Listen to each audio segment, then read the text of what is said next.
ಗಂಗಾವತಿಗೆ ಪ್ರಯಾಣ ಬೆಳೆಸ್ಕೋತಾರೆ. ಗಂಗಾವತಿಗೆ ಅವರು ಆ ಕಡೆ ಹೋದ ಮೇಲೆ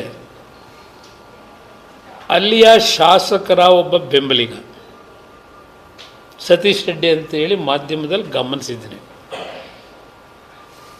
ಅವನ ಜೊತೆಯಲ್ಲಿ ಒಂದು 10-12 ಜನ ಅವನ ಬೆಂಬಲಿಗರು ಜನಾರ್ದನ್ ರೆಡ್ಡಿ ಮನೆ ಮುಂದೆನೇ ಚೇರ್ ಹಾಕೊಂಡು ಮತ್ತೆ ಇನ್ನೊಂದು ಬ್ಯಾನರ್ ಕಟ್ಟಿಸ್ತೀನಿ, ಯಾರು ಬರ್ತಾರೆ ನೋಡ್ತೀನಿ ಅಂತೇಳಿ 10-12 ಜನ ಕರ್ಕೊಂಡೋಗಿ ಕೂತ್ಕೊತಾನೆ ಮನೆ ಪರಿಮಿತಿ ಒಳಗೆ.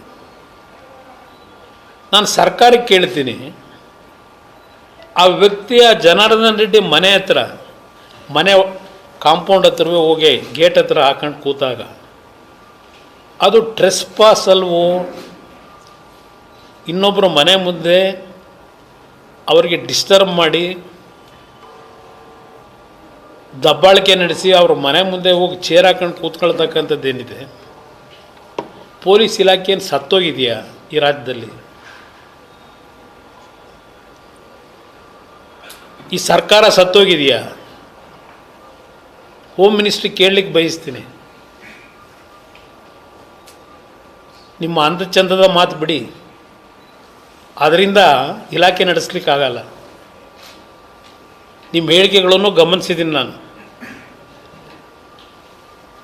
ಇಲ್ಲಿ 10-12 ಜನ ಇದ್ದಾಗ ಪೊಲೀಸ್ ಇಲಾಖೆ ಸತ್ತೋಗಿತ್ತ ಅಲ್ಲಿಂದ ಅವ್ರನ್ನ ಖಾಲಿ ಮಾಡಿಸ್ಲಿಕ್ಕೆ? ಈ ವಿಷಯ ಗೊತ್ತಾಗಿ ಜನಾರ್ದನ್ ರೆಡ್ಡಿ ಗಂಗಾವತಿಯಿಂದ ಶ್ರೀರಾಮುಲುಗೆ ಫೋನ್ ಮಾಡ್ತಾರೆ. ನನ್ನ ಮನೆ ಮುಂದೆ ಬಂದು ಗಲಭೆ ನಡೀತಕ್ಕಂಥದ್ದಕ್ಕೆ ಹೊರಟಿದ್ದಾರೆ, ಸ್ವಲ್ಪ ತಾವು ನಮ್ಮ ಮನೆ ಹತ್ರ ಹೋಗಿ ಸ್ವಲ್ಪ ನೀವು ಏನಾಗಿದೆ ಗಮನಿಸಬೇಕು ಅಂತೇಳಿ ರಿಕ್ವೆಸ್ಟ್ ಮಾಡ್ತಾರೆ.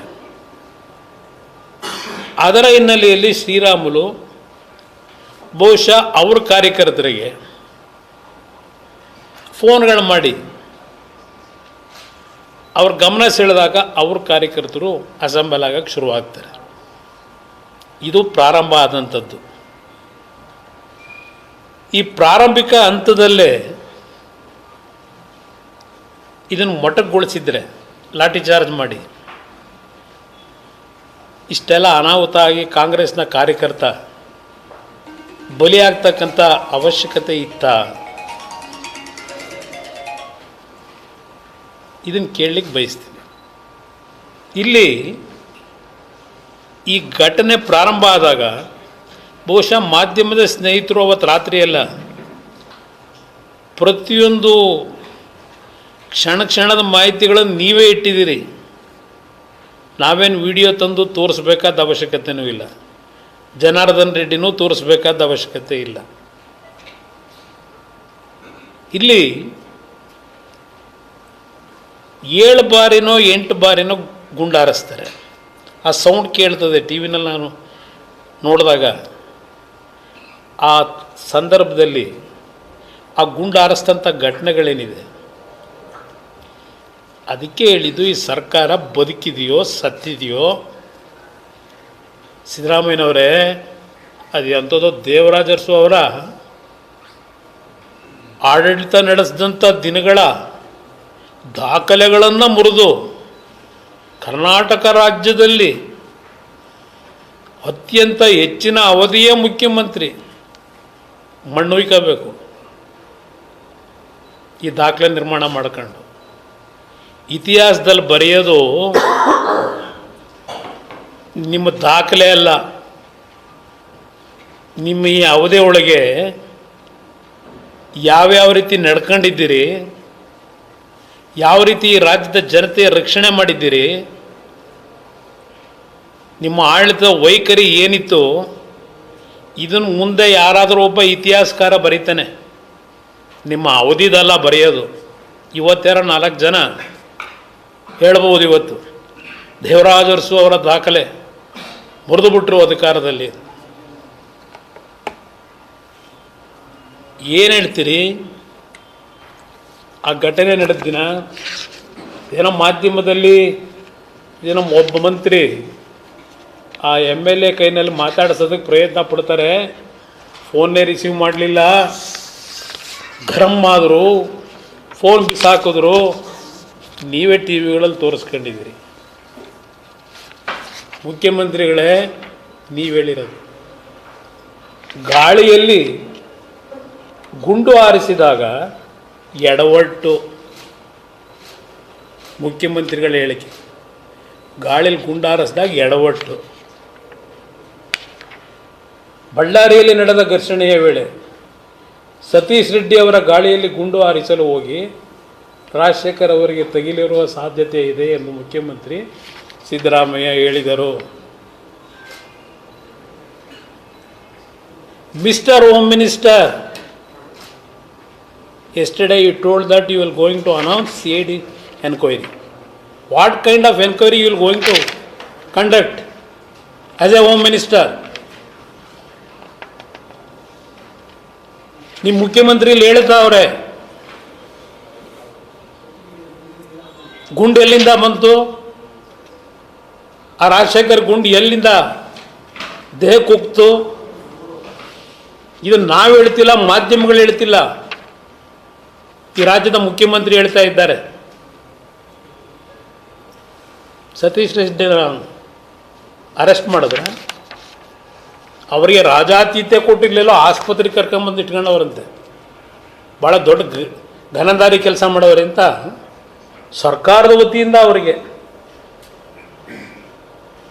ಚಿಕಿತ್ಸೆ ಇಲ್ಲಿ ಕರ್ಕೊಂಬಂದು. ಸಮಗ್ರ ತನಿಖೆ ನಡೆಸಲು ಏನು ಸಮಗ್ರ ತನಿಖೆ ನಡೆಸ್ತೀರಿ ಸಿದ್ದರಾಮಯ್ಯನವರೇ? ಸಮಗ್ರ ತನಿಖೆ ನಡೆಸಲು ಹೇಳೋರಂತೆ, ಸೂಚಿಸಿದ್ದಾರಂತೆ. ಗನ್ ವೇಳೆ, ಘಟನೆ ವೇಳೆಯಲ್ಲಿ ಗಳಿಸಲಾದ ಗನ್ ಯಾರಿಗೆ ಸೇರಿದ್ದು ಎಂಬ ಬಗ್ಗೆಯೂ ತನಿಖೆ ನಡೆಸಲು ಸೂಚಿಸಲಾಗಿದೆ. 4 ದಿನ ಆಯಿತು, 5 ದಿವಸ ಆಯಿತು ಇವತ್ತಿಗೆ. ಕ್ಷುಲ್ಲಕ ಕಾರಣಕ್ಕೆ ಗಲಾಟೆ. ಇದು ಮುಖ್ಯಮಂತ್ರಿಗಳ ಹೇಳಿಕೆ. ಇನ್ನು ಮುಖ್ಯಮಂತ್ರಿಗೆ ಹೋಮ್ ಮಿನಿಸ್ಟ್ರಿಗೆ ಕೇಳಲಿಕ್ಕೆ ಬಯಸ್ತೀನಿ. ಇಲ್ಲಿ ನಮ್ಮ great deputy chief minister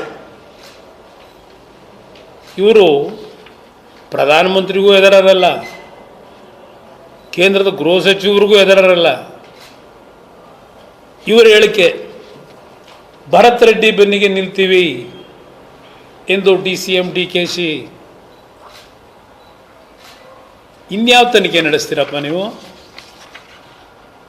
deputy CM ಹೇಳಿಕೆ ಇದು.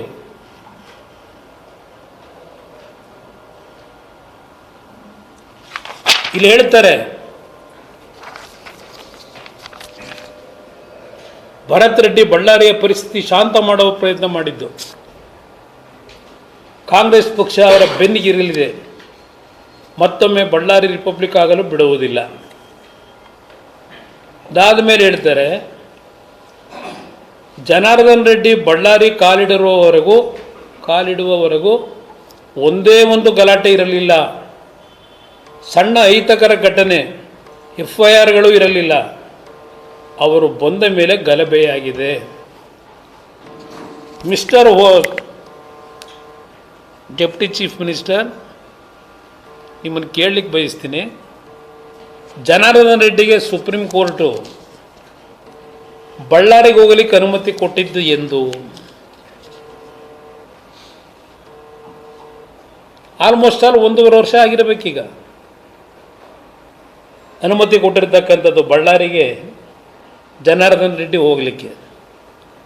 ಈ ಕಳೆದ 1.5 ವರ್ಷದಲ್ಲಿ ಜನಾರ್ದನ್ ರೆಡ್ಡಿಗೆ ಕೋರ್ಟು ಆದೇಶ ಕೊಟ್ಟ ಮೇಲೆ ಅವರೇನು ಬಳ್ಳಾರಿಗೆ ಹೋಗಿದ್ದಾರೆ 1.5 ವರ್ಷ, ಎಷ್ಟು FIRಗಳು, ಎಷ್ಟು ಗಲಭೆಗಳಾಗಿದೆ ಜನಗಳ ಮುಂದಿಡಿ. ಇದ್ರ ಜೊತೆಗೆ ಅವರು ಬೇರೆ ಹಿಮ್ಮೇಳ, ಹೋಮ್ ಮಿನಿಸ್ಟ್ರು ಜನಾರ್ದನ್ ರೆಡ್ಡಿ ಬಳ್ಳಾರಿಗೆ ಬಂದ ಮೇಲೆ ಕಾಕ್ತಾಳೀಯ ಈ ಗಲಭೆದು. ಅವ್ರ ಹಿಮ್ಮೇಳ ಇವ್ರ ಜೊತೆಗೆ ಇರ್ತಾರಲ್ಲ, ಅದೆಂಥದ್ದು ನಿಮ್ಮ ಹಳ್ಳಿಲಿ ಮೊದಲು ಭಜನೆ ಮಾಡೋಕ್ಕೇನೋ ಬರೋರಲ್ಲ.